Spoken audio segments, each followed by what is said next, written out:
โอ้เมืองชัยภูมิเฮาดีประวัติมีเดิมน้ำก่อนสร้างบ้านแต่งเมืองรุ่งเรืองทุกวันนี้ว่าเราดีเรื่องเขาต่อยาวสู่ขมิ้นให้เราเป็นวัฒนธรรมหล่อรวมวงตุ้มเกิดเป็นซุ้มเส้นเสือให้เราจีนใส่ภูมิตั้งภาคภูมิบรรพสงฆ์สู่คนจะเลิกไว้ในดวงใจของลูกหลานทุกคนบ้านตั้งหกน้องตามเจ้าพ่อพญาแลเป็นหลักเมืองกลุ่มบ้านเฮาจัดงานมื้อนี้ย้อนถึงที่เวียนบรรจง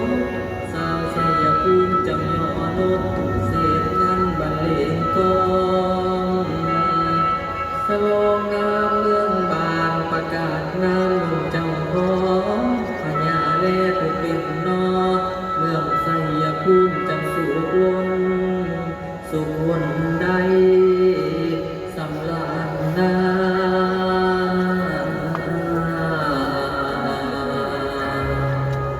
ว่าแต่แก้มใบลายสาวเมืองไสอย่าพูด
มาที่ข้าสิขออันเชิญมาที่ข้าสิขออันเชิญดวงวิญญาณของเจ้าพ่อผู้เป็นใหญ่ในกายชาติที่ใครเราอยู่บ้านสวงชาติที่ใครเราอยู่บ้านสวงได้ดวงมืดเล็กทั้งแดนสวรรค์ฟ้าพระจ่าเติมจ่าเติมเสด็จมาอภิบาลลูกหลานเป็นที่ถวายเราให้ใจพอบาดนี้ข้าสิขอยอม